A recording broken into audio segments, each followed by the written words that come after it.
గడిచిన 2020 సంవత్సరంలో కూడా నీ కృపను పరిచయాలు అయా దీవించిన అయా తండ్రి మా ద్వారా మీరు మహిమను పొందారు.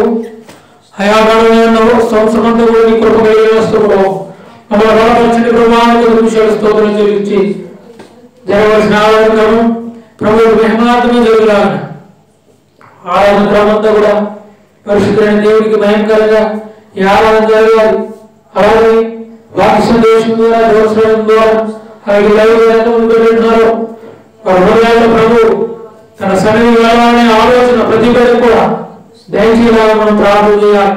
మళ్ళా నూతనమైన సంవత్సరంలో నూతన ఆలోచనతో నూతనంగా పరిశుద్ధమైన దేవుడు మాత్రం మనకు సహాయంగా ఉండి ఆయన ప్రభుత్వ భక్తులలోంచి బలపరచలాగా ఒకగా ప్రార్థన చేసుకున్నా. విజ్ఞాపన తొలిగా ఒకగా ప్రార్థన చేసుకున్నా.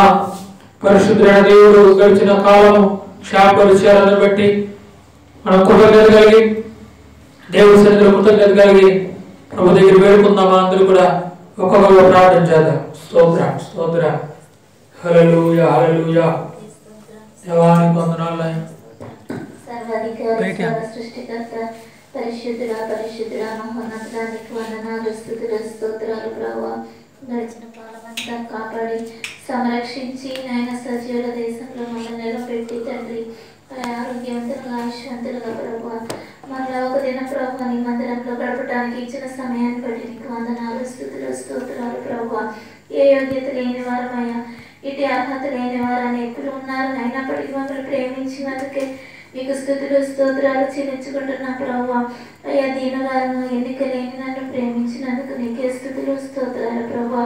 అయ్యా నన్ను నా కుటుంబాన్ని అయ్యా మా సంఘాన్ని నాయన మా సేవకులను అయ్యా నాయన మా తోటి వారిని నాయన క్షేమకరంగా వచ్చినందుకే నీకు వందనాలు ప్రభువా. అయ్యా సమయంలో మమ్మల్ని జ్ఞాపకం చేసుకోండి. కొద్దిమందిగా కూడుకొని ప్రభువా నిన్ను ఆరాధించుకొని చుండగా మా మధ్య మీరు నివసించండి ప్రభువా. ఆరాధించు ధన్యతనివ్వండి ప్రభువా. సజీవుడా దేవానికి వందనాలు ప్రభువా. ఈ స్థితిలో మేము ఉన్నామంటే నీ కృప ప్రభువా. బ్రతికి ఉన్నామంటే నీ దయ ప్రభువా. నైనా జీవిస్తున్నామంటే నీ కృపే తండ్రి. నీకు వందనాలు ప్రభువా. ఏమిచ్చి నీ రుణం తీర్చుకోలేం తండ్రి. అయ్యా నైనా అర్హురాల కాపోయినప్పటికీ నన్ను ప్రేమించావు తండ్రి.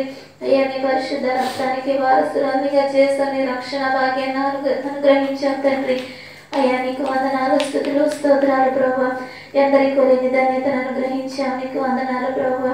అయ్యా మా చిన్న సంఘాన్ని జ్ఞాపకం చేసుకోండి ప్రభువా. అయ్యా సంఘముల అభివృద్ధిని చేయండి ప్రభువా.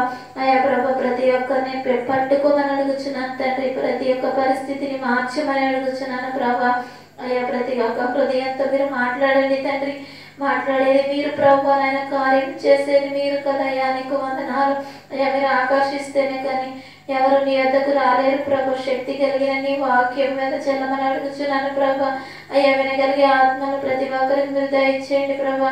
అయ్యా చల్లారిపోయిన స్థితి నుంచి లేవనెత్తండి, జీవాన్ని కల్పించండి ప్రభా. అయ్యా నాయన ప్రభు మేము ఎంతగానో ప్రభు నశించిపోకుండా నాయన అయ్యా నీ వాక్యములు బ్రతికింపజేయించినందుకు నీకే స్తుతులు స్తోత్రాలు ప్రభా. అయ్యా ప్రతి ఒక్కరికి నాయన నీ రక్షణ అనుభవాలను మీరు దయచేయండి ప్రభా. అయ్యా నీ సన్నిధి భాగ్యాన్ని వారు అనుగ్రహించమని అడుగుచున్నాను ప్రభా. అయ్యా ప్రభా నాయన అడగటానికి కూడా యోగ్యత లేని నన్ను ఎంతగా ప్రేమించి ఎంతగా హెచ్చించి అయ్యా ఎన్నో విధములుగా నాయన నన్ను ప్రభు ఆదరించి నాయన అయ్యా నీ కృపకు వారసురాలు చేసి నాయన కృప వెంబడి కృపతో ప్రేమించి అనేక మేళ్లను ప్రభు నాయన అయ్యా మహత్కార్యములను నా పట్ల జరిగించినందుకు వందనాలు ప్రభా. అయ్యా సంవత్సరం మొదలుకుని సంవత్సరాంతం వరకు నీ దయ నీ కృప అయ్యా నీ రెక్కల చాటున మాకు ఆశ్రయాన్ని కల్పించాం. కోడి తన పిల్లలను ఎంతగానో సంరక్షిస్తున్న విధంగా ప్రభా మమ్మల్ని ఇటు రీతిగా నువ్వు ఆదరించినందుకు వందనాలు తండ్రి. నీకే స్తుతులయ్యా స్తోత్రములు. యుగములకు నీవే మాకు దేవుడు అయి ఉన్నావు, మాకు తండ్రి అయి ఉన్నావు ప్రభా. అయ్యా మాకు నాయన పోషకుడము మా నాయన తండ్రి. అయ్యా నాయన మా వైద్యుడము నీవే తండ్రి. నీకే స్తోత్రాలు ప్రభు. ఎన్నో అయ్యా ప్రభు ఆపదల్లో నాయన మేము నడిచినప్పటికీ కూడా ప్రభా అయ్యా నీ చేయి మమ్మల్ని పట్టుకుని నడిపించినందుకే నీకు స్తోత్రాలు ప్రభా. ఎన్నో కన్నీటి లోయల్లో గుండా మేము వెళ్ళినప్పుడు నాయన ఆయా మా కన్నీటిని నాట్యము చేసినందుకు వందనాలు ప్రభా. అయ్యా మమ్మల్ని దాటి వెళ్ళిపోక ప్రభా నాయన మా ఎందుకు కనికరము చూపించినందుకే నీకు వందనాలు తండ్రి. అయ్యా నాయన అదే విధంగా ప్రభా మా సంఘాన్ని అభివృద్ధి చేయమని మరి ఒకసారి నేను ప్రాధాయపడుతున్నాను. రాత్రి కాలమందు పరిశుద్ధాత్ముడా అయ్యా మీరు మాట్లాడండి తండ్రి నాయన. మనుషులు మాట్లాడితే వ్యర్థమయ్యా. పరిశుద్ధుడా మీరు మాతో మాట్లాడండి నాయన. మహత్కార్యము చేయండి అయ్యా నీకు స్తోత్రాలు. అయ్యా సంవత్సరం గతించిపోయింది అయ్యా నాయన. ఈ ఆఖరి శుక్రవార దినంలో నాయన నీ సన్నిధిలో నాయన మేము గడపడానికి నువ్వు చూపించిన ఈ గొప్ప భాగ్యాన్ని బట్టి తండ్రి నీ పాదాలకు వందనాలు స్తుతులు స్తోత్రాలు. మమ్మల్ని మా సంఘాన్ని మా సేవకులను నాయన దర్శించండి, దీవించండి నాయన. నూతన సంవత్సరంలోనికి అయ్యా మమ్మల్ని ప్రవేశపెట్టండి అయ్యా నీకు స్తోత్రాలు ప్రభా. ప్రతి ఒక్కరు నూతన ఆత్మతో నాయన నీకు సేవించడానికి నూతన సంవత్సరంలో ఎదుర్కోవడానికి సహాయం దయచేయండి ప్రభా. అయ్యా పాత నాయన ప్రభు క్రియలు విడిచిపెట్టులాగా సహాయం దయచేయండి. మీరు మాట్లాడండి అయ్యా. అయ్యా నువ్వు పరిశుద్ధులని పేరు నిన్ను కలిగి ఉన్న మేము తండ్రి అదే హృదయాన్ని కలిగి ఉండటానికి నాయన నీ క్రియలు మా హృదయాల్లో నాయన మేము ఆలోచించడానికి మీ సహాయాన్ని కోరుకుంటున్నాము. వందనాలు. జీవము కలిగిన వాడా మాట్లాడే దేవా పరిశుద్ధుడా యెహోవావు నీవే స్తోత్రార్హుడవు నీవే తండ్రి. పరిశుద్ధుడు పరిశుద్ధుడని ఏకైక దేవుడవయ్యా నీవు. ఆకాశములను నాయన మా నాయన మీరే నాయన నిర్మించారయ్యా. ప్రతి ఒక్క నాయన అయ్యా నక్షత్రాలను సూర్య చంద్రులను నిర్మించిన వాడు నీవే కదయ్యా ప్రభు. గాలి నీరు ఆకాశం సమస్తము ప్రకృతిని మాకు అనుగ్రహించారు తండ్రి నీకు స్తోత్రాలు. అయ్యా మమ్మల్ని మీ సొత్తుగా చేసుకున్నారయ్యా నీకు వందనాలు. మేమైతే నాయన విననల్లని ప్రజలం అయిపోయాం. నీ మీద తిరగబడుచున్న వారం అయ్యాం తండ్రి. కఠిన హృదయం అయిపోయాం ప్రభా. దర్శించండి నాయన. అయ్యా అపవాది ఎంతగానో గర్జించి సింహంలో తిరుగులాడుచున్నది ప్రభా. అనేకులు తన వశం అయిపోయారయ్యా నీకు స్తోత్రాలు ప్రభా. నమ్మిన వాడు రక్షింపబడిన నమ్మని వాడికి శిక్ష విధింపబడినని నీ వాగ్దానం ప్రభా నైనా నెరవేర్చక తండ్రి నీ రక్షణను ప్రతి ఒక్కరికి అనుగ్రహించండి. మీరు అందరినీ ప్రేమించి అందరి కొరకు ప్రాణం పెట్టారయ్యా. అందరికి ప్రభుడవయ్యన్నావు తండ్రి నీకు స్తోత్రాలు ప్రభా. అయ్యా ప్రతి ఒక్కరు నాయన వినగలగడానికి అయ్యా నాయన నీ ఎందుకు నమ్మిక ఉంచడానికి ప్రభు నీ సన్నిధిలో అయ్యా నాయన వారు నాయన నీకు మొక్కుబడులు చేసుకోవడానికి సహాయం దయచేయండి. ప్రతి ఒక్క హృదయాన్ని మార్చగలిగినది మీరు మాత్రమే తండ్రి నీకు వందనాలు ప్రభా. మమ్మల్ని మార్చిన దేవా ఈ స్థితిని కడగరకు మీరు నిలవబెట్టండి ప్రభు. నాయన నీ రక్షణ ఆనందం అయ్యా మా జీవితాంత కాలం కొనసాగించుకోవడానికి సహాయం నీకు స్తోత్రాలు. నా శక్తి చాలదు ప్రభా. ప్రభా పరిశుద్ధుడా సహాయం లోపరుచుకోవటానికి శరీరాశలను నేత్రాశలను లోపరుచుకోవడానికి మనసు పుట్టించండి. నిబ్బరమైన హృదయాన్ని కలుగు చేయండి అయ్యా నీకు స్తోత్రాలు ప్రభు. నడిపించండి అయ్యా మా నాయకుడవు నీవే కదా. ఇశ్రాయేలు కాపరి నీకు స్తోత్రాలు. నిర్వన్నవాడను అనవాడనని వాగ్దానం చేసిన తండ్రి మా పితరుల దేవానికి స్తోత్రాలు. అయ్యా మమ్మల్ని పెంచుచున్నవాడా నీకే స్తోత్రాలు. జ్ఞాపకం చేసుకోండి నాయన. అయ్యా మా స్తుతులు అంగీకరించండి. ఇప్పటి వరకు నాయన అయ్యా ఏ కొద్ది పాటల ద్వారా నేను మహిమపరచమని నమ్ముచున్నాం ప్రభా. ఇక్కడ కూడా మీరు మాకు తోడై ఉండండి. మీ సేవకుని నిలవబెట్టండి. మాట్లాడింపచేయండి. మహిమ పొందండి. కార్యములు జరిపించండి. చేయవలసిన ప్రార్థనలో కూడా అయ్యా నీ కృపను అనుగ్రహించి ప్రతి ఒక్క బిడ్డ మీద నీ ఆశీర్వాదం ఉంచండి. అయ్యా పిల్లలు చదువుకొనిచున్నారు వారికి జ్ఞానాన్ని దయచేయండి. భక్తులతో అయ్యా వెదకడానికి సహాయం దయచేయండి. నాయన ముందు మిమ్మల్ని నేను తలంచుకోవచ్చు నేను కొనసాగించడానికి సహాయం దయచేయండి. మీరు మాత్రమే మహిమ పొందమని మీరు మాత్రమే మహిమ పొందమని క్రీస్తు పేరటి మనవులు సమర్పించి వేడుకొనిచున్నాం పరమ తండ్రి. ఒకరు ప్రార్థన చేయండి. ఒకరు ప్రార్థన వాక్యం కొరకు ప్రార్థన చేయండి.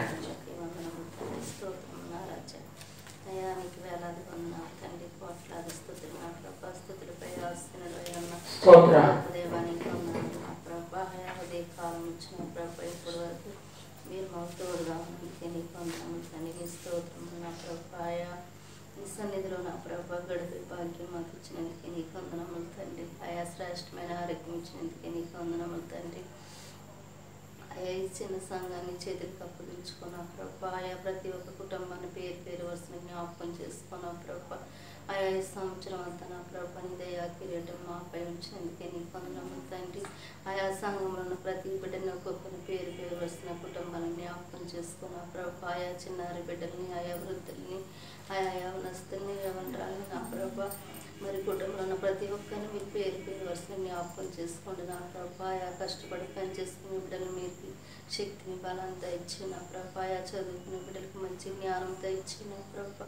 ఆయా వృద్ధాత్మలో ఉన్న వారిని జ్ఞాపకం చేసుకునే వారికి శ్రేష్టమైన ఆరోగ్యం ఇచ్చి ఆయా మరి పడిన వారిని ఎంతగానో లేవనెత్తినందుకే నీ స్తోత్రము తండ్రి. ఇదిగో నా ప్రభా ఈ సంవత్సరంలో ఎన్నో శ్రమలు, కష్టాలు, కలిమిలేమి ఆయా అన్ని భరించుకుంటున్నా ప్రభా. మరలా నా తండ్రి చివరి రోజుల్లో నా ప్రభా నీ సన్నిధిలో జ్ఞాపకం చేసుకుని కృప మాకు అనుగ్రహించినందుకే నీకు వందనాలు తండ్రి.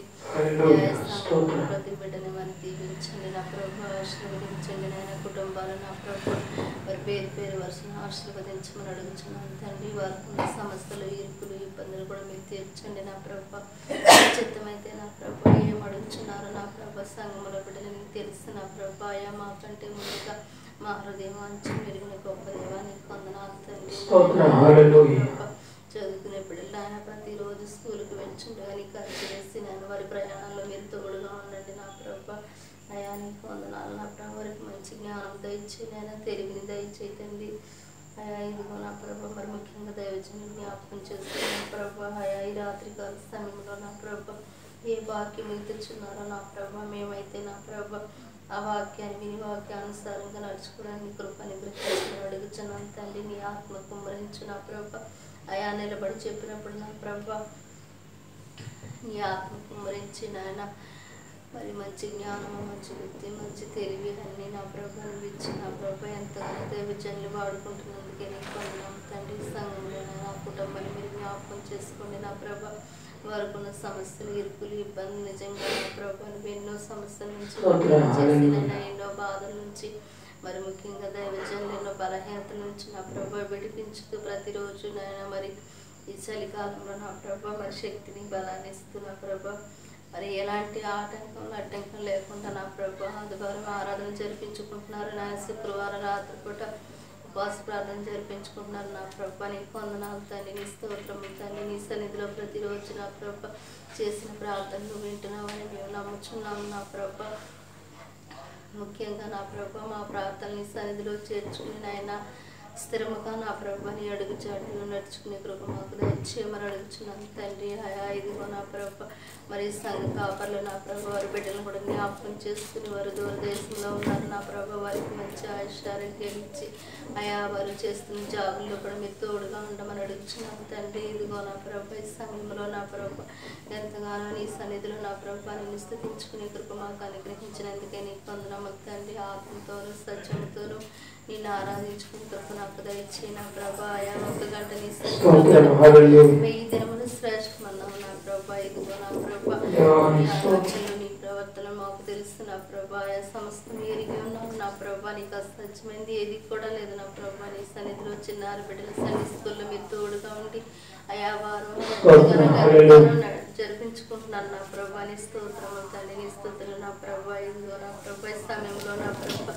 వచ్చి ప్రార్థన ఆలకిస్తానన్నావు నా ప్రభా. నీ సన్నిధిలో నా ప్రభా ఏక మనసుతో ప్రార్థన చేసినప్పుడు నా ప్రభా నీ వచ్చిన ప్రార్థన ప్రతిఫలం దయచేసి ఆయా మరి నీ చిత్తమైతే నా ప్రభా వాక్యంలోనికి వెళ్ళుచుండగా నా ప్రభా నీ ఆత్మ కుమ్మరించి వినగలిగే మనస్సు నాయన చదవగలిగే శక్తి నా ప్రభా విని వాక్యానుసారంగా నడుచుకునే కృప మా అందరికీ దయచేసి ఆయా ఇక్కడ ఉన్న 2-3 ప్రతి ఒక్కరిని పేరు పేరు వరుసను దీవించి ఆశీర్వదించి ఆయా రాని వాళ్ళు కూడా మీరు జ్ఞాపకం చేసుకుని నా ప్రభా ఏ సమస్యల వల్ల రాలేదు నా ప్రభా నీకు తెలుసు నా ప్రభా. ఆయా మరి నీ చిత్తమైతే ఈ కొద్ది మనం నీ సహాయం చేర్చుకోమని యేసయ్య దీవెనామమున వేడుకుంటున్నాం తండ్రి. ఆమేన్. హల్లెలూయా. హల్లెలూయా. దేవుని స్తోత్రం దేవుని గాక. హల్లెలూయా. హల్లెలూయా. హల్లెలూయా. మరి యొక్క చివరి శుక్రవారం ఆరాధన 2024 సంవత్సరంలో మరి చివరి శుక్రవారం ప్రభు మనందరికీ కూడా ఈ యొక్క మరొక సదవకాశం మనకి ప్రభు దయచేశారు. అందరూ కలిపి ప్రభుత్వం మహింపరచవలసిన వారుగా ఉన్నాం. దేవుని స్తోత్రం కలుగును గాక. మరి గడిచిన 2024 సంవత్సరంలో కూడా ప్రభు కలిగిన మనల్ని క్షేమపరిచి బాధ్యతలు ఇచ్చి ఆయన ప్రజలను పిలిచి ఆయన రెక్క నీడలో వాళ్ళందరినీ కూడా కాచి కాపాడారు. కాబట్టి అందరూ పెట్టి మనం ప్రభుని కృతజ్ఞతలు చెల్లించవలసిన ఉన్నాం. ఇంతవరకు పాటల ద్వారా అలాగే విజ్ఞాపన ప్రార్థన ద్వారా ఒకరు ఇద్దరు నాకు ఇద్దరు ముందు ఎక్కడ నామం కూడి ఉంటారో వారి మధ్య నేను నివాసం చేసే దేవుని ఉన్నారు. ఒకడున్న ఇద్దరున్న ఆరాధనలు ఆపట్లేదు. కాబట్టి దేవుని చిత్తంలో ఉన్నవారు ఖచ్చితంగా ఆశీర్వదించబడతారు. హల్లెలూయా. దేవుని చిత్తంలో ఉన్నవారు మాత్రము ఆశీర్వదించబడతారు. దేవుని చిత్తంలో ఉన్నవారంటే దేవుని యొక్క సన్నిధిలో దేవుని యొక్క సముఖంలో నిలబడుకొని దేవుని ఆరాధించే బిడ్డలో ఖచ్చితంగా ఆశీర్వదించబడతారు. ఈ యొక్క 2024 సంవత్సరం చివరి దినాల్లో ఇంకొక 4 రోజులు మాత్రం ఉంది. కాబట్టి ప్రజల బిడ్డలారా, నూతన సంవత్సరంలో వెళ్ళే ముందు మన ఆలోచనలు, మన అభిప్రాయాలు, మన యొక్క నూతన ఆత్మీయ జీవితం ఎట్లా ఉందో ఒకసారి మనం జ్ఞాపకం చేసుకుని ముందుకెళ్తే చాలా మంచిది. ఎందుకంటే ప్రభు ఖచ్చితంగా ఒక రోజున మనల్ని లెక్క అడుగుతాడు. కాబట్టి దాన్ని మనం ఖచ్చితంగా లెక్క చెప్పాలి.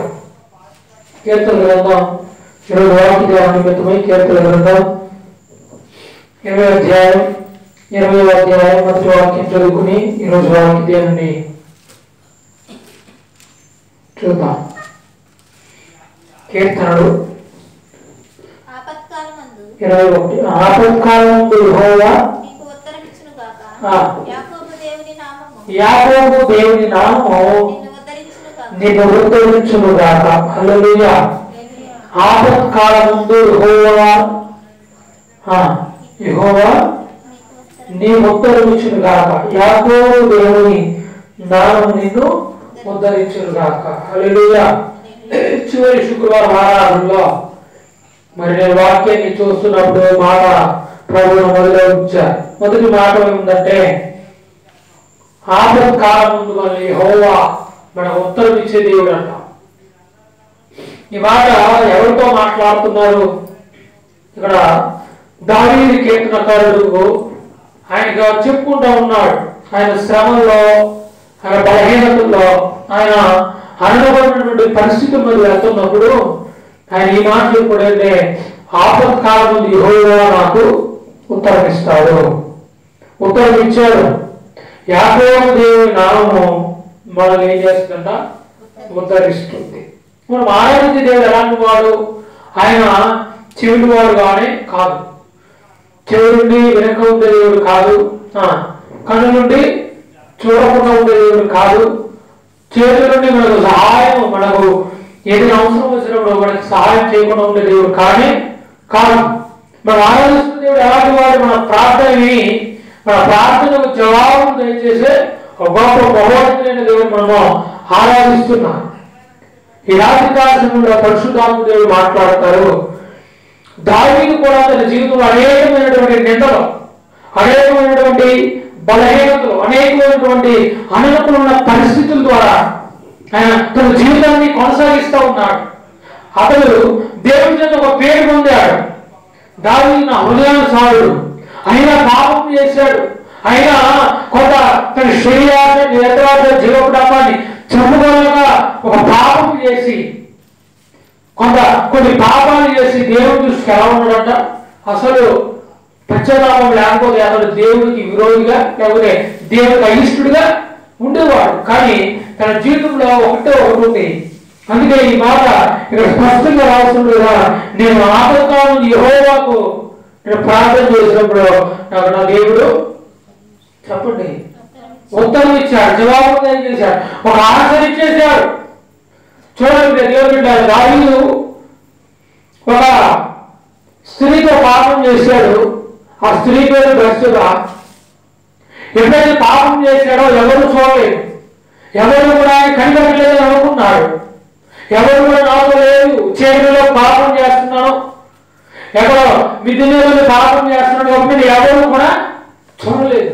కానీ ఒక మాట మర్చిపోయారు. ఈనాడు కూడా విశ్వాసులుగా, లేకపోతే దేవుని యొక్క పిల్లలుగా, కుమారులు కుమార్తెలుగా మనం కూడా మర్చిపోతున్న మాట ఏంటంటే ఎవరు కూడా చూడట్లే, కానీ దేవుడు మనం చూస్తున్నాడు అనే మాట మర్చిపోతున్నా. దేవుడు మనల్ని ప్రతి ఒక్కరిని ఒక కనబెడతాడు. ఆదిలో దేవుడి లోకం చూసినప్పుడు లోకమంతా కూడా 5వ అధ్యాయంలో రాయబడుతుందండి.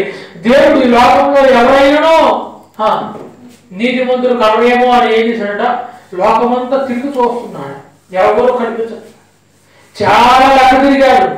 భూప్రపంచమంత ఆదాము చేసిన పాపం, అవ్వాము చేసిన పాపాన్ని బట్టి అందరూ ఎలాగైపోయినా పాపాత్మగా తీర్చిదిద్దుమాట. ఒకరు కూడా నీతిమంతులు ఉంటారా?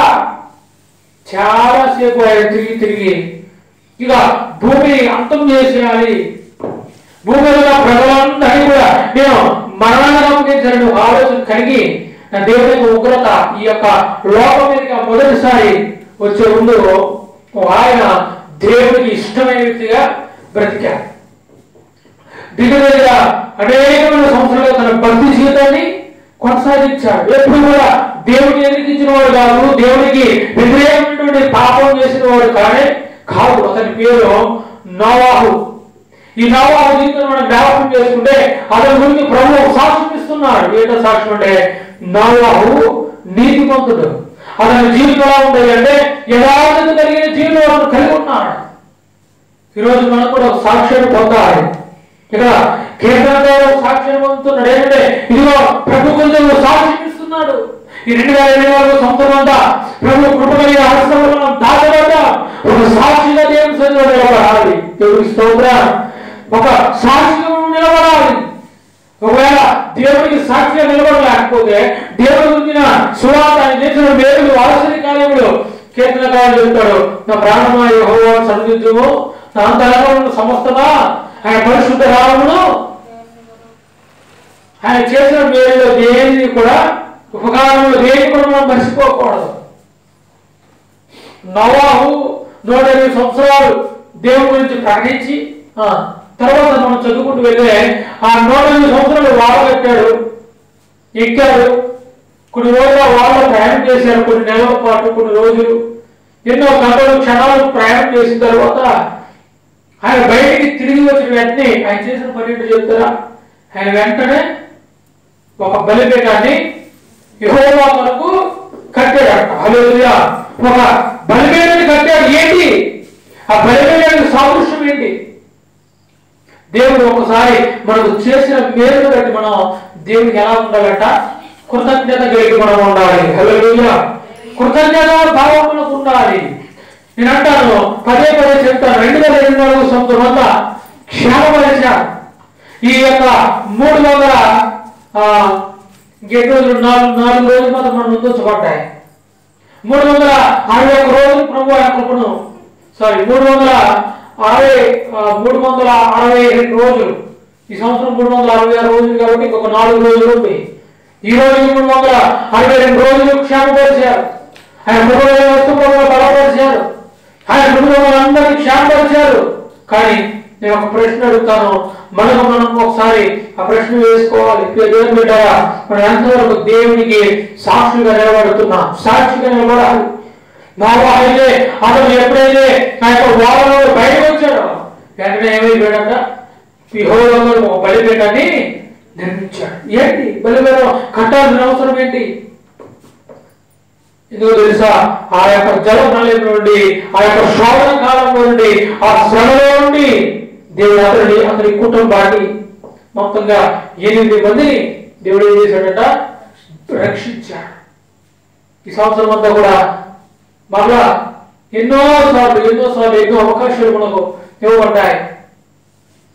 మనం ఇంకా సజీవులో ఉన్నాం. ఇక సంవత్సరం చివరాలో వచ్చేసాం.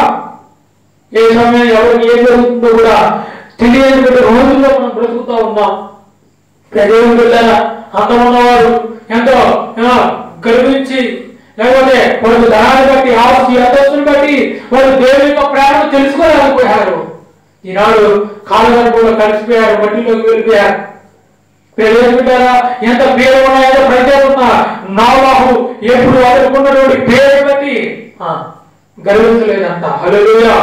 ఎప్పుడైతే ఉన్నటువంటి మంచి ఆలోచన బట్టి తను ఒకటే అనుకున్నాడు, నా దేవుడు నన్ను రక్షించాడు, నేను నా దేవుడికి సాక్షిగా నిలబడాలి, నా దేవుడు నేను సాక్షిగా ఉండాలి, నా దేవుడు నేను అడిగిన వాటికంటే ఊహించిన వాటికంటే ఈ యొక్క 2020 సంవత్సరంలో నా దేవుడు అత్యధికమైన మేలు మన పనులు చేశాడని మనము దేవుడికి సాక్షిగా నిలబడాలి. నోవహు కూడా దేవుడు చేసినటువంటి మేలు మర్చిపోయేవాడు కాదు. నోవహు కూడా ప్రభు చేసినటువంటి మహిమ కార్యాలు, మహోమ కార్యాలు, ఆలోచన కార్యాలు తన జీవితంలో పక్కన పెట్టింది కాదు. అతని జీవితం ఎలా ఉంది అంటే మనం లేఖనంలో చూస్తే ఆయన గురించి మాట్లాడుతుంది.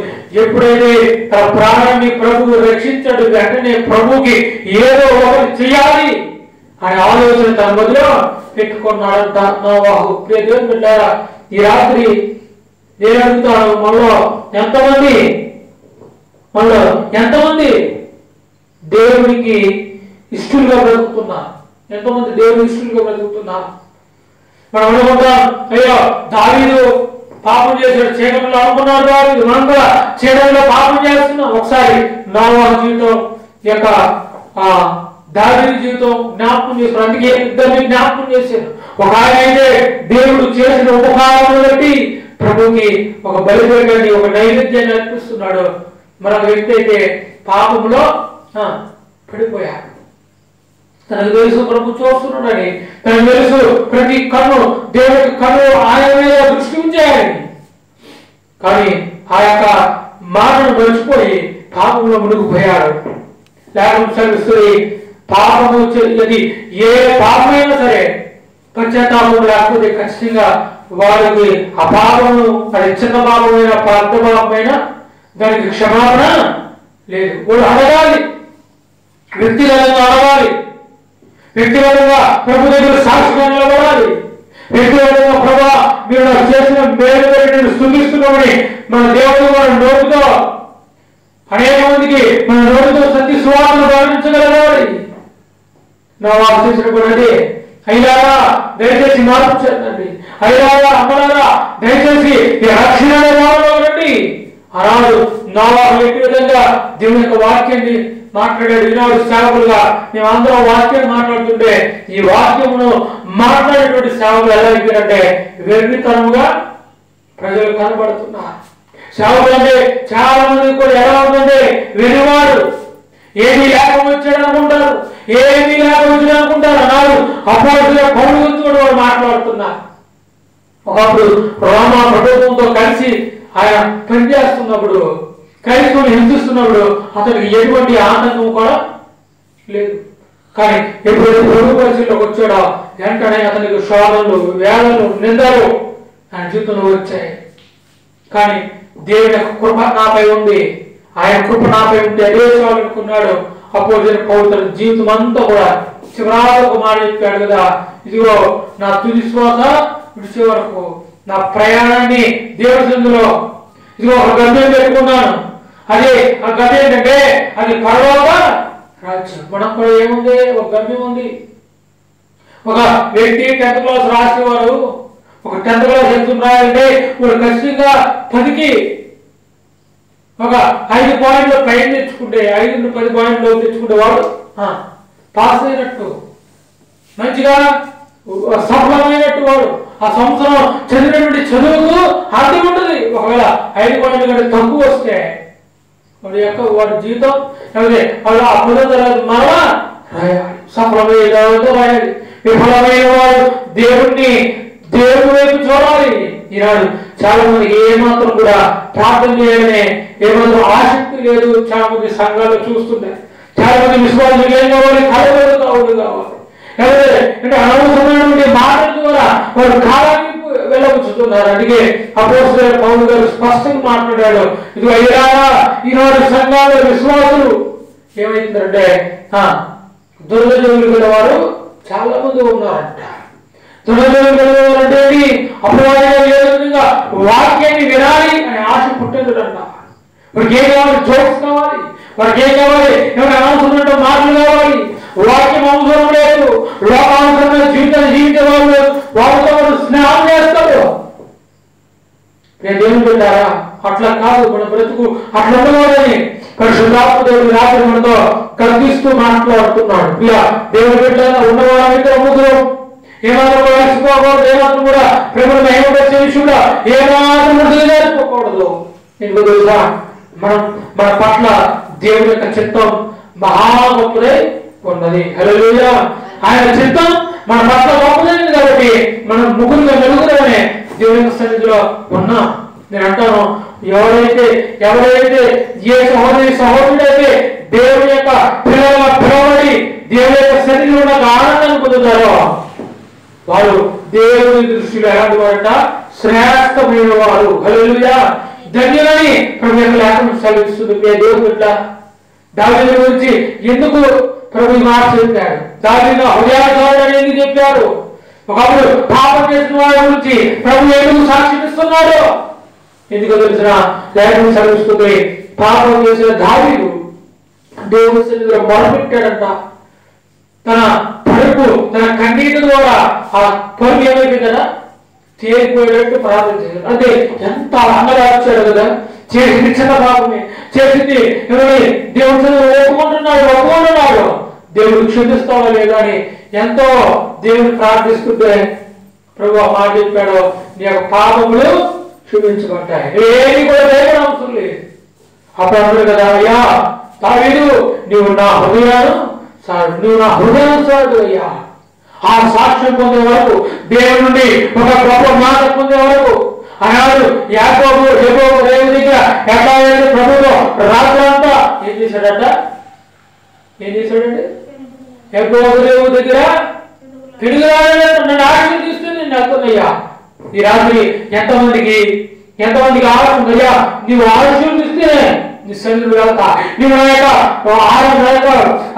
ప్రార్థనకు సమాధానిస్తే నేను నిన్ను విడిచిపెడతా. చిన్న ప్రార్థన చేయడం నేను విడిచిపెట్టేస్తున్నా, అది కార్యం జరుగుతుందా లేదో చూడట్లేదు. ఆనాడు యాకోబు ప్రార్థన చేస్తున్నాడు, తెల్లవారు కూడా ఆ దోషంతో మాట్లాడుతున్నాడు. అయ్యా నువ్వు నన్ను ఆశీర్వదిస్తే నేను నిన్ను విడిచిపెడతాను, నువ్వు నన్ను ఆశీర్వదించాలయ్యా, మనం కూడా దేవుని అడగాలి. అయ్యా నా ఆర్థిక పరిస్థితిని మార్చు, అయ్యా నాలో నుండి ప్రతి పాపాన్ని కొట్టులేయి, నా దోషాన్ని అయ్యా దయచేసి మన్నించని. ఈనాడు ఎంతమంది విశ్వాసులు సంఘంలో కనబడుతున్నారు, అంగరాజ్యంలో ఎంతమంది కనబడుతున్నారు. ఈనాడు సంఘం ఎదుగుదలలో రావడం లేదంటే, ఈనాడు సంఘము ఏమంటే పైకి లేకపోతుందంటే దానికి కారణం తెలిసిన ప్రార్థనా జీవితం మందిరంలో ఏమైపోయిందట? కుదువైపోయిందని లేఖనం సెలవిస్తుంది. ప్రియదేవుని బిడ్డలారా, సంఘంలో విశ్వాసులు చేర్చబడాలంటే అది ఉత్తులయ్యేది కాదు, ఒకదాని ప్రసవమైన కాదని అపోస్తలుడైన పౌలు గారు చెప్తున్నారు. తన జీవితం అంతా విశ్వాసం కొరకు ప్రయాణం చేశాడట, ప్రయాసపడ్డాడట. కొన్ని సంఘాలు కట్టిన అంటాడు కదా, ఇదిగో ఈ లోకమంతటిని కూడా నేను యేసుకు సొంతం చేయాలి అనే ఒక ఆశ తనలో ఉండిపోయింది. తన మరణ కాలంలో చేతులు చెప్తుంది కదా, మరణించడానికి కూడా ఒకటే ప్రార్థన చేస్తాడట, అయ్యా ఈ లోకమంతటిని కూడా నీ వైపు తిరగాలి, ప్రపంచమంతా నీవే నిజమైన దేవుడు అని వాళ్ళు ఒప్పుకోవాలయ్యా. ఒప్పుకుంటారు ఒక రోజున, కానీ ఆ రోజు అవకాశం ఎవరికి కూడా ఇవ్వబడదు. ప్రభు చెప్పాడు, ఎవరి కాలైతే వంగదో, ఎవరి మాటైతే దేవుడి సన్నిధిలో మోకరించదో, ఎవరి నోరైతే దేవుడి స్థితిలో, ఎవరి కనైతే ప్రభు లేఖను చూడదో, ఎవరి యొక్క మనోనేత్రములు వెలిగించబడదో, ఎవరి యొక్క ఆశ దేవుడి మీద ఉండదో వారందరికీ ప్రభు చెప్తున్నాడు, ఒకనొక రోజున నన్ను చూసి అందరూ ఏం చేస్తాడా? రొమ్ము పాదుకుంటారు. నేను అంటాను, దేవుడు ఇప్పుడు ఎరిగి కూడా ఒకవేళ దేవుడికి ఇవ్వవలసినటువంటి సమయాన్ని దేవుడు చూడకపోయేమో, దయచేసి ఈనాటికైనా మనకు హృదయాన్ని మార్చుకోవాలి. దేవుడి ద్వారా మనం దేవుడికి ఇచ్చినటువంటి సమయం దేవుడికి ఇవ్వాలి, మన సొంత ప్రయత్నానికి ఇచ్చినటువంటి సమయాన్ని మన సొంత ప్రయత్నానికి ఇవ్వాలి. అందుకని దావీదు దినమునకు ఎన్నిసార్లు అంట? 3 సార్లు ప్రార్థన చేసేవాడు, 7 మార్లు స్తుతించేవాడంట. అస్తమానం స్తుతించడమే. తన శోభలు వచ్చినా, బాధ వచ్చినా, బలహీనత వచ్చినా, ఎలాంటి కార్యక్రమాలు వచ్చినా కానీ తన జీవితంలో ఎప్పుడు ప్రార్థన స్తుతి ఉండేది. ప్రార్థన మన బ్రతుకులు మారుస్తే స్తుతి మన స్థితిగతుల్ని మారుస్తుందంట. ఎప్పుడు కూడా అతను ఒకటే అనుకునేవాడు ఆ యొక్క దావీదు. ఇదిగో నా దేవుడు నా పట్ల గొప్ప కార్యాలు చేశాడు కాబట్టి నేను ఆయన్ని స్తుతించాలి. అందుకే అన్నాడు కదా, ఇదిగో నా ప్రాణమా నీవెప్పుడు కూడా నేర్చుకోకో, దేవుడు చేసిన ఆ యొక్క ఉపకారంలో దేనిని కూడా మర్చిపోవద్దు అన్నాడు. ఒక్కొక్కసారి మనం కూడా దేవుడు చేసిన కార్యాలు మర్చిపోయి లోకంలో తిరుగుతుంటాం. కానీ నా దేవుడు మనకు అవకాశం ఇస్తున్నాడు. 2024 సంవత్సరం చివరి రోజుల్లో మనం వచ్చేసాం. దేవుని యొక్క రాకడ కూడా అతి సమీపంగా ఉంది. ఆయన రాకడలో ఎంతమంది ఎత్తబడతారు, ఎంతమంది దేవుని యొక్క రాకడలో ఏమండి ఆయన గుంపులో ఏసుతో మహిమలో చేరేటువంటి భాగ్యం కలిగించే ఆ యొక్క భాగ్యాన్ని పొందుకుంటారు. ఒకసారి మన హృదయాలను పరిశీలన చేసుకోండి. ఆపత్కాలంలో చేయబడే ప్రార్థన దేవుడు జవాబిస్తున్నాడని కీర్తనకారుడు ఇక్కడ మన కోసం స్పష్టంగా ఉంటూ మాట్లాడుతున్నాడు. మనకు దేవుడు సాక్షులు అవ్వదు. మనకు దేవుడు మనం ఉదయించి మనం చేసిన ప్రార్థనకు జవాబు ఇవ్వాలంటే ఏం చేయాలి? ఒక మాట చెప్పి ఒక 2 మాటలు నేను ముందుకు వెళ్తాను. అదే కీర్తన గ్రంథం 28వ అధ్యాయం 9వ వాక్యం 28:9.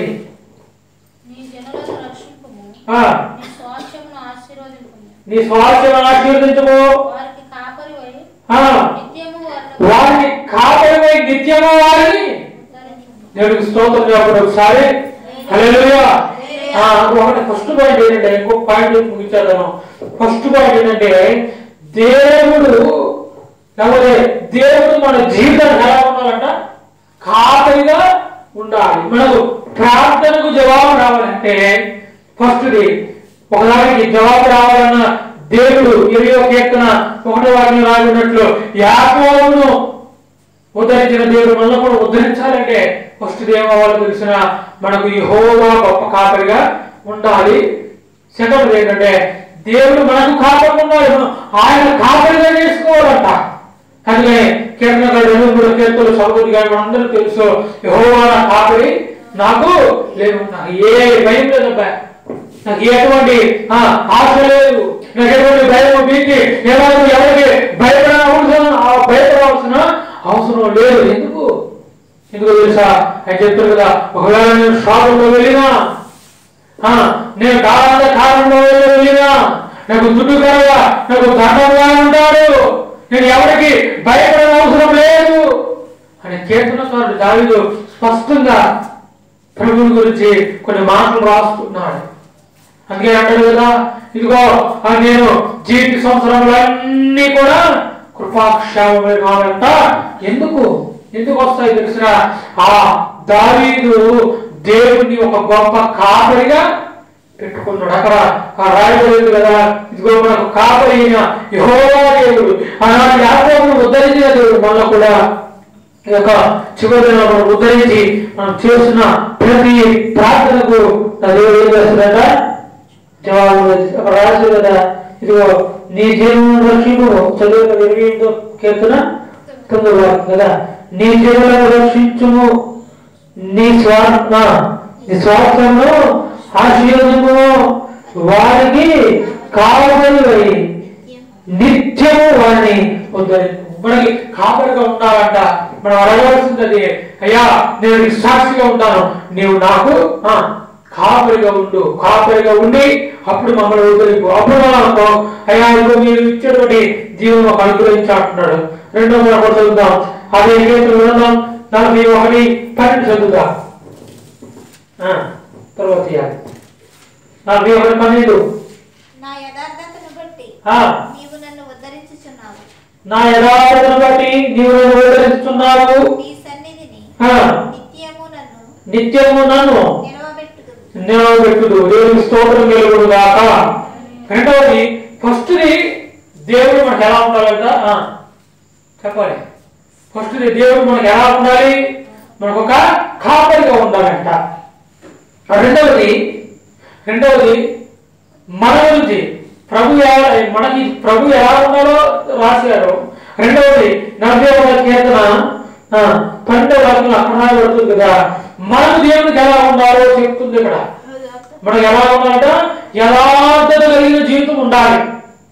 అందుకే ప్రభు చిన్న మాట జ్ఞాపకం చేస్తారు. అక్కడ యోగ మొదటి అధ్యాయంలో ప్రభు యోగ గురించి సెలవిస్తూ ఉన్నారు. ఆయనట దేవుని దృష్టిలో యోగులను మొదటి అధ్యాయం మొదటి వాక్యంలో యోగు ఆయన యథార్థ వర్తనంట. యథార్థత కలిగిన వాడు ఎవరిస్తున్నది సాక్ష్యం? ప్రభువే సాక్షాత్తు యెహోవా దేవుడే ఇస్తున్నాడు సాక్ష్యం. ఏంటి? యోగు యథార్థవర్తనుడు, ఆయన న్యాయంగా బ్రతికిన వాడు, యథార్థతే. ఆయన ఎప్పుడు కూడా పాపం చేసిన వాడు కాదు. ఎవరితో చెప్తున్నాడు ఈ మాటలన్నీ? అపవాది గారితో ఛాలెంజ్ చేస్తున్నాడు. సవాలు, అయ్యా లూసిఫర్, నువ్వు ఎంతగా నువ్వు ఆయన్ని బాధించిన ఆయన నోరు విప్పి నన్ను ఎప్పుడూ కూడా దూషించు. ఎందుకు తెలుసా?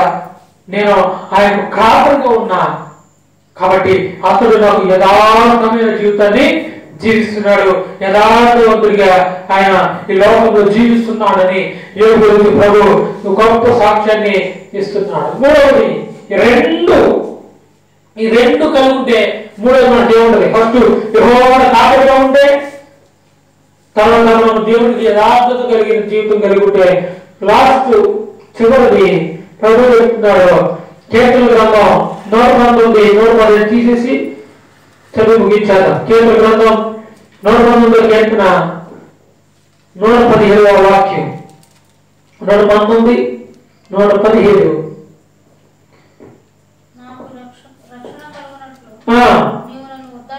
నీవు నన్ను ఉద్ధరించుము, అప్పుడు నీ కట్టడలను నిత్యము లక్ష్యము చేసేదను. పైన చదివాం, ఇందాక 2 పాయింట్లు చెప్పాను. అందులో ఫస్ట్ పాయింట్, యెహోవా మనకు ఎలా ఉండాలంట? కాపరిగా ఉండాలి. మనము యెహోవా మనకు కాపరిగా ఉండి మనము దేవునికి యథార్థత కలిగిన జీవితం కలిగిన వాడుగా ఉంటే అప్పుడు దేవుడు ఏం చేస్తాడు తెలుసా? మనల్ని రక్షణ కవచముతో మనల్ని ఉద్ధరిస్తాడు. హల్లెలూయా! రక్షణ కవచముతో మనల్ని ఉద్ధరిస్తాడు. ఒక వ్యక్తి ఉన్న బైబిల్లో ఈ 3 లక్షణాలు కలిగాడు. ఆ పైన 2 లక్షణాలు కలిగి దేవుని యొక్క రక్షణ చూసిన వాడు ఎవరయ్యా అంటే యోబుని మనం జ్ఞాపకం చేసుకున్నాము ఇప్పుడే. యెహోవా కాపరిగా ఉన్నాడు. రెండవది, ఈయన యెహోవాకు యథార్థత కలిగి ఉన్నాడు. అందుకనే ప్రభు అన్నాడు కదా, అయ్యా నీవు కోల్పోయిన నీ సంతానం, నువ్వు కోల్పోయిన ఆ గొర్రెలు గొట్టెలు, ఇంకా అతనికి కలిగి ఉన్న సమస్తం ఆస్తి అంతా కూడా ప్రవేశించినట్ట 2 అంతలుగా యోబు గారికి దయచేశాడు, రక్షణ దయచేశాడు. అతను కోల్పోయినవన్నీ కూడా మరలా ప్రభు యోబు అనుగ్రహించాడు. ఎందుకు తెలిసిన ఆయన దేవుణ్ణి యథార్థమైన వారిగా దేవుని దృష్టిలో ఉన్నాడు. ఫస్ట్ చెప్పాను, యెహోవాని ఆయన కాపరిగా పెట్టుకొని ఉన్నాడు. అందుకే ప్రభు అతడు చేసిన ప్రతి ప్రార్థన కూడా వినేవాడు. అతడు పెట్టిన ప్రతి మనవి విన్నపడిని దేవుడు విని వాడికి సమాధానం ఇచ్చాడు. చివరాఖరికి యోబు కుటుంబాన్ని కూడా నా దేవుడు రక్షణ ఆనందముతో నింపాడు. దేవుడు బిడ్డారా, మన జీవితంలో కూడా రక్షణ కావాలి అంటే ఖచ్చితంగా త్యాగం చదివిస్తుంది కదా. ఈ 2 లక్షణాలు మనలో ఉండాలి. ఏది 2 లక్షణాలు ఉంటాయి చెప్తారా? మొదటి, యెహోవా మనకు కాపరి. రెండవది, యెహోవాకు మనం ఎలా ఉండాలంట? యథార్థమైన హృదయం కలిగిన వారు ఉంటే ఖచ్చితంగా దేవుడు మనందరినీ కూడా దీవిస్తాడు. ఈ 2022 సంవత్సరంలో మన కుటుంబాలన్నిటికీ కూడా ఆయన సన్నిధిలో కాపరిగా పెట్టుకొని ఆయనతో మనం యథార్థత కలిగి జీవిస్తే నా దేవుడు రక్షణ కలుగు చేస్తాడు.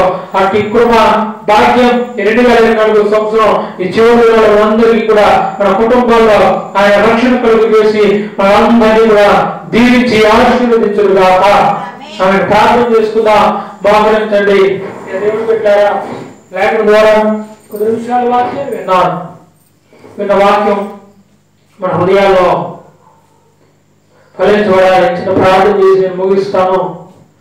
సర్వాధికారి, సర్వ సృష్టికర్త, పరిశుద్ధుడా, మహోన్నతుడా, నీ ఘనమైన పరిశుద్ధుడు నామమున వందనాలు చెల్లిస్తున్నాం ప్రభువా. అయా గడిచిన 2024 సంవత్సరం క్షామించారు. అయా చివరి నెల, అయా ఈ యొక్క 2024 సంవత్సరం అయా చివరి శుక్రవారం దినం ఉపవాస ప్రార్థన కోరుకుందాం. నేను మహిమపరిచేటువంటి కృపను చేశాను. అయా నేను స్తుతిస్తున్నా, నేను మహిమపరుస్తున్నాను. ఆయన ఈ రాత్రి వచ్చి జీవించండి, క్షమించండి ప్రభు. ఎవరుకున్న బలహీనత బట్టి కొట్టువేయండి. అయా ఈ రాత్రి నా తండ్రి కొద్ది నిమిషాలు వాక్యంలో మాట్లాడా ఉన్నవారు తెలుగుతూ అయ్యా నీ నామంలో ఎంతమంది నీ యొక్క మందిరంలో నీ కొరకు కనిపెడుతూ ఉంటారు కాపరిగా పెట్టుకొని అయ్యా నీ యథార్థతను అయ్యా వారు కనపరుస్తూ ఉంటారో వారి హృదయంలో రక్షణ ఆనందాన్ని దయచేస్తున్నాను అయ్యా నీ కృపాక్షామంతో నింపుతాను అయ్యా అందులో నేను స్తుతిస్తున్నా నిన్ను మహిమపరుస్తున్నాం ప్రభువా అయ్యా వారు ఆరాధన నీ చేతులుగా తీస్తున్నా అయ్యా సంవత్సరాలకు వరకు ఆరాధన చేతులుగా తీస్తున్నాం ప్రభువా సహాయం చేయండి ప్రభువా నీ కొరకు కోరుతున్నాను ప్రభువా నేను మహిమపరుస్తున్నామయ్యా గడిచిన దినాల్లో మాకు చేసినటువంటి ఆ మేలు నేను స్తుతిస్తున్నా అయ్యా ముందున్న దినాల్లో మమ్మల్ని క్షేమంగా ఉంచండి మరలా వచ్చే శుక్రవారం నా మొదటి 2025 మొదటి శుక్రవారం ఆరాధనలో తోడుండండి నాయన అయ్యా మంగళవారం రాత్రి జరుగుతున్న అయ్యా యొక్క సంవత్సరాలకు కొడుకును బట్టి అయ్యా మరలా జనుగురు ఒకటి నూతన సంవత్సర ఆరాధన పెట్టి జరుగుతున్న ముందున్న ప్రతి ఆరాధన కూడా చేతులుగా అనిపిస్తున్నాను ప్రతి బిడ్డను కూడా మీరు దీవించండి నాయన చిన్న బిడ్డలు యవనస్తులు బలహీనులు వృద్ధులు నడివేస్తున్నారు వారికి కావాల్సినటువంటి దీవెన వారికి కావాల్సినటువంటి ఆశీర్వాదం బిడ్డలు వేస్తున్నాంలో మీరు దయచేసి ప్రార్థన చేస్తున్నారు ఈ రాత్రి మా బలహీన చిరుమేలకు దయచేయండి ఆరాధించుకొని కొత్తపరచుకొని యేసునామములో అడిగి వేడుకున్నాము పరమ తండ్రి దేవుడి ప్రేమ క్రీస్తు కృప పరిశుద్ధాత్మ సహవాసం సన్నిధాన్యం ఆయన కృప సదా తోడయండి ఆయన మనందరినీ కూడా దీవించి ఆశీర్వదించును గాక ఆమేన్ యేసు రక్తమే జయం యేసు రక్తమే జయం యేసు రక్తం సంపూర్ణ జయం అపాది అనంతర వచనం కలుగు చేయను గాక ఆమేన్ అందరూ వందనాలు సెలవు తీసుకుందాం ఉదయం ఆదివారం 10 గంటలకు 20 ఆరాధన ఉంటుంది అందులో పాల్గొనండి